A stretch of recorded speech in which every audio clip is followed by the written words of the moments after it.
এসো বেগম, বসো।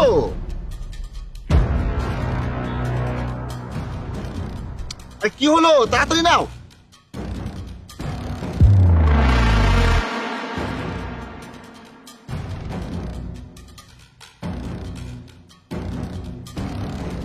আরে হয়েছে, ওঠো।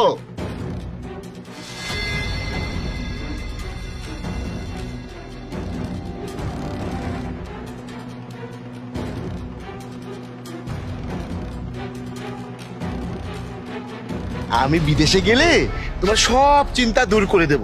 আজকে তোমাকে নিয়ে আমি দুবাই চলে যাব। আরে আমার তো বাংলাদেশে একদম ভালোই লাগে না। বাংলাদেশে ময়লা আবর্জনা, এখানে অনেক অভাব। আরে তুমি কিছু বলছো না কেন? কিছু বলো। এত চুপচাপ থাকলে তো ভালো লাগে না। আরে আমাদের তো বিয়েই হয়েছে, এত চিন্তা করছো কেন? আরে মা বাবার জন্য একদম চিন্তা করো না। দুবাইয়ে অনেক